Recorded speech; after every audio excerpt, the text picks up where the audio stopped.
Beijing, the political and cultural heart of China, is no stranger to sudden weather shifts. Yet the hailstorm that swept across the capital left millions of residents stunned and unprepared. The dim sky quickly darkened, strong winds rose, and within only a few short minutes, bustling streets, ancient hutongs, and wide ring roads were all engulfed by a fierce downpour of hail.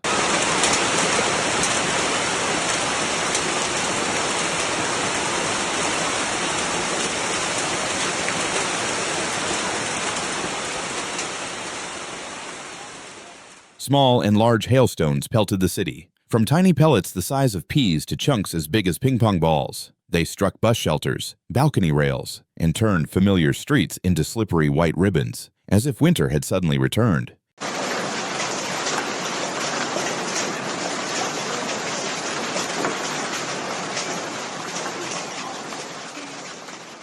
The sound echoed everywhere, metallic rattles on rooftops, sharp knocks against windows, then heavy thuds as larger stones hit awnings and parked cars. Strong gusts of wind reduced visibility as smaller hail was swept into swirling sheets of white.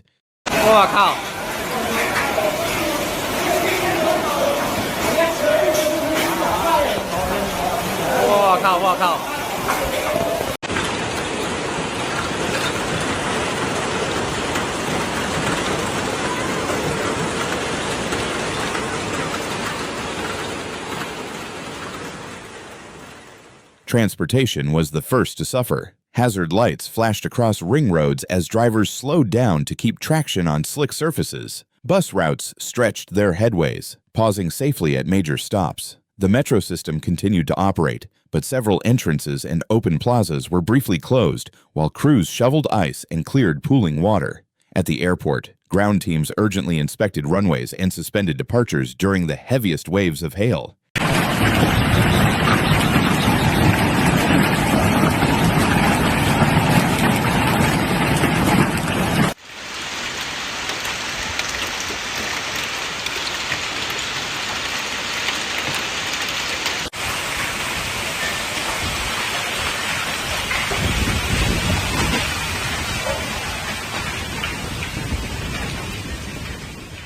On the urban fringe and in nearby farming zones, losses were visible. Orchards shed leaves and young fruit. Protective nets tore apart. Plastic greenhouses were punctured, letting in cold air that flattened seedlings. Just a few minutes of hail had wiped out months of careful labor for local farmers.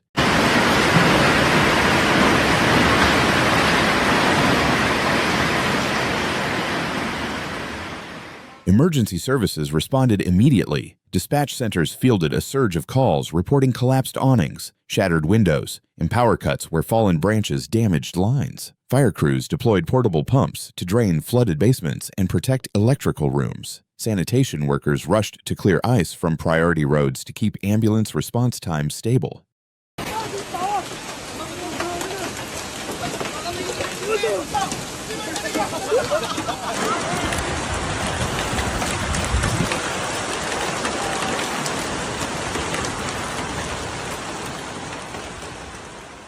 Meteorologists explained the familiar setup: moist surface air lifted by atmospheric disturbance, strong wind shear helping to form storm cells, and freezing levels low enough to preserve hailstones on descent. Inside towering cumulonimbus clouds, embryonic hail was recirculated through supercooled droplets, layering repeatedly until gravity prevailed. The result was a patchwork of heavy strikes in some areas and lighter impacts in others.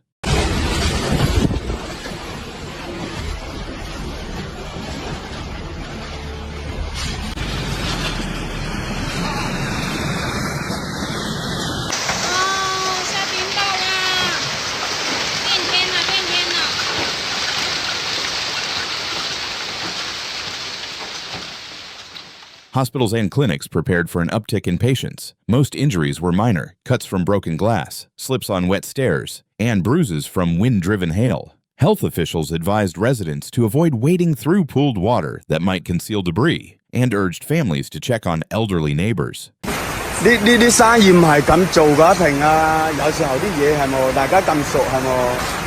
你阿媽喺呢啲生意係咁做㗎，唔係幾百蚊嘅問題。你要我幾百蚊，我俾你冇所謂係冇？你阿媽喺我。 Schools and universities quickly activated emergency protocols. Outdoor activities were postponed or moved indoors. Custodians cleared drains and inspected roofs for damage that could allow leaks long after surfaces appeared dry. In older neighborhoods, volunteers distributed plastic sheeting to cover broken skylights and windows until repairs could be arranged.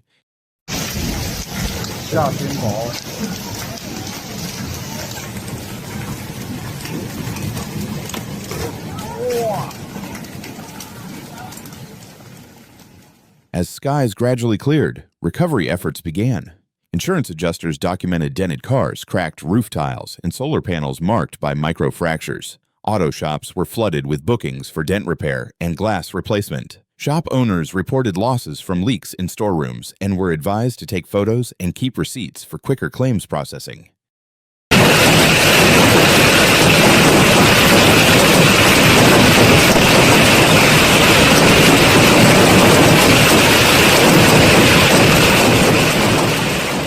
The storm also reignited conversations about the city's resilience. Experts are considering higher drainage standards that account not only for heavy rain, but also for ice blockages. Building committees are studying stronger impact ratings for skylights, rooftops, and external equipment. Transport authorities are testing dynamic speed regulations to apply when hail reduces traction on ramps and elevated roads.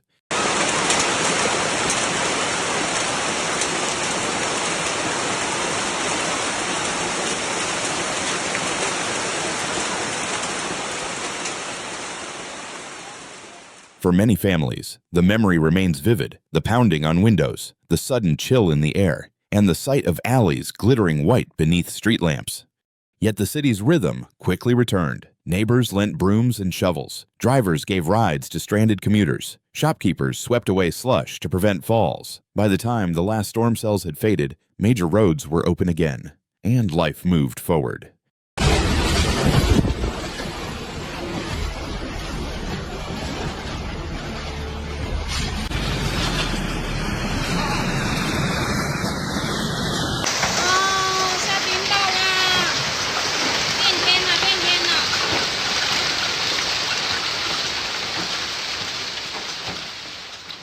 With its scale and sophistication, Beijing showed once more its ability to absorb sudden shocks. But the hailstorm also revealed that even well-prepared cities remain vulnerable to fast-forming extremes. Continued investment in forecasting, resilient infrastructure, and community preparedness will help reduce risks, shorten recovery time, and better protect the millions of people who keep the capital alive. Thank you for following this report. Please stay safe, stay connected, and join us again for future updates.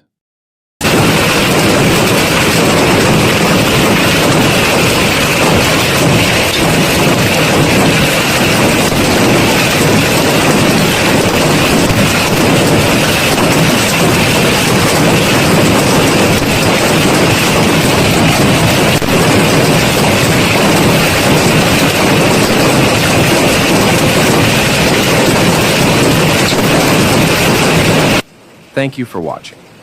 If you found this report helpful, please like, share, and subscribe, and stay safe until our next update.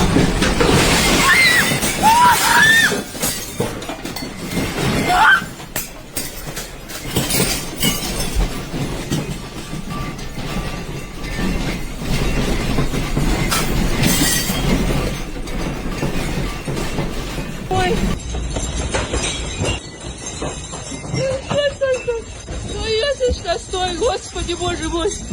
Когда успокоится все, Господи! On July 30th, a powerful earthquake struck the Kamchatka Peninsula in Russia, triggering a series of tsunami waves that caused widespread concern across the region. The seismic activity was reported in the early hours of the day, shaking coastal towns and prompting emergency alerts along Russia's Pacific coastline. Local authorities quickly issued tsunami warnings, advising residents in low-lying areas to evacuate to higher ground as a precautionary measure. 10.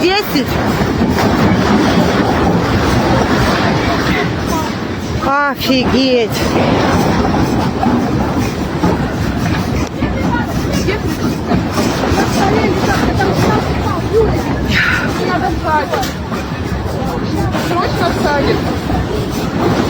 The earthquake's epicenter was located offshore, in a seismically active zone known for frequent tectonic movements. According to initial geological assessments, the quake reached a significant magnitude, strong enough to be felt across large parts of Kamchatka. The tremors were followed by multiple aftershocks, further unsettling residents.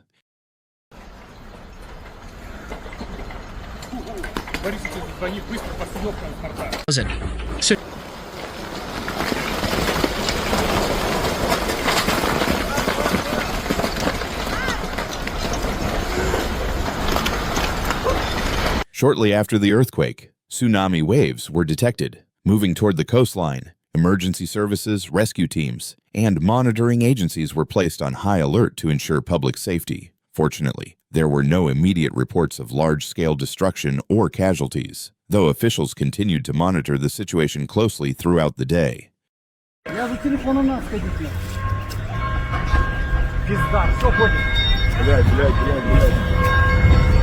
Ребенок дома одна нахуй. А что там, обещали, что сильнее не будет, да?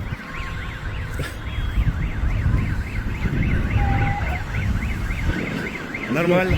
Я хуярит. Нормально. Сейчас пошло второе.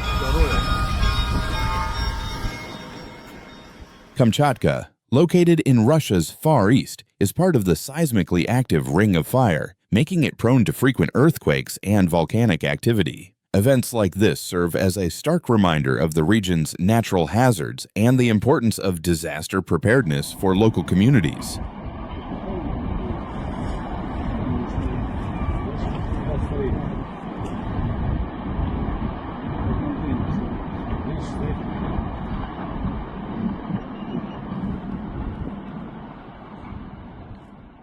Would you like me to make this 358 words long, adding eyewitness reactions and expert commentary to make it read like a full news article? The Russian Regional Ministry of Emergency Situations reported tsunami waves measuring between 3 and 4 meters in several areas of Kamchatka following the magnitude 8 earthquake that struck offshore near the peninsula.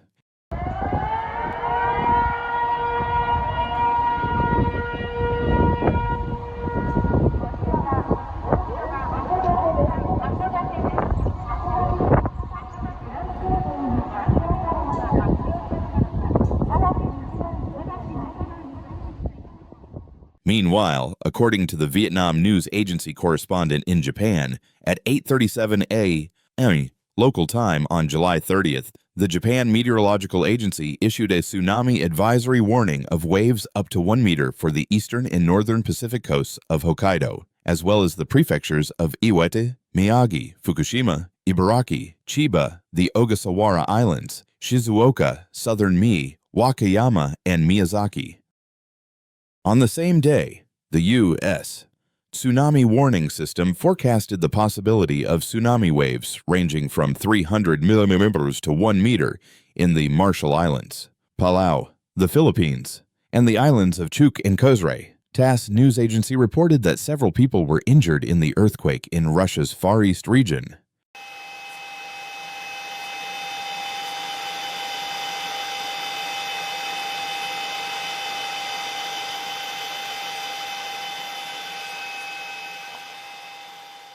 All patients are currently in stable condition. No severe injuries have been reported so far, said Oleg Melnikov, a health official in the Kamchatka region. An earthquake struck 136 kilometers east of Petropavlovsk-Kamchatsky in Russia's Far East, at a depth of 19 kilometers, according to the UPS Geological Survey, U.S.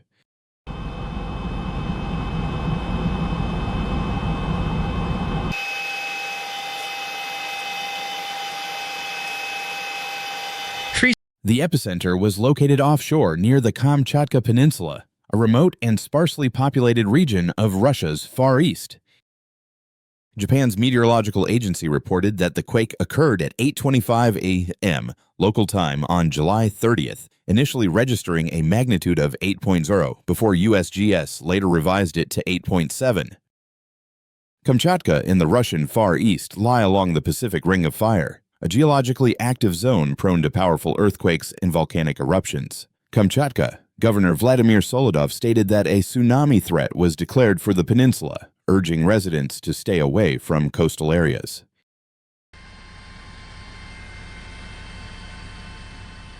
In a video posted on Telegram, the governor described the earthquake as very serious and the strongest in decades. Preliminary reports indicate no casualties, though a kindergarten building suffered damage. Japan's NHK reported that tsunami warnings were also issued for coastal regions of Japan, with expected wave heights of up to 1 meter. The quake occurred about 256 kilometers from Hokkaido, Japan's northernmost main island, where it was felt only lightly. Seismologist Shinichi Sakai from the University of Tokyo told NHK that a distant but shallow earthquake could still trigger tsunamis affecting Japan.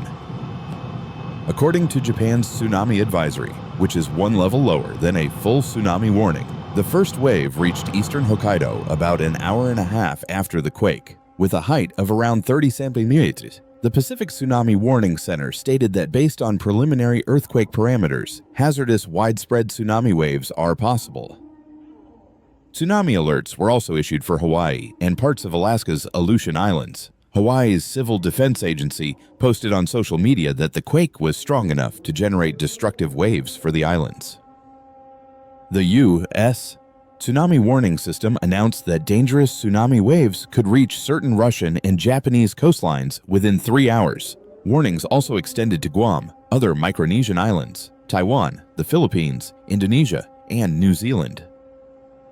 The world changing, disasters are no longer rare, they are reality.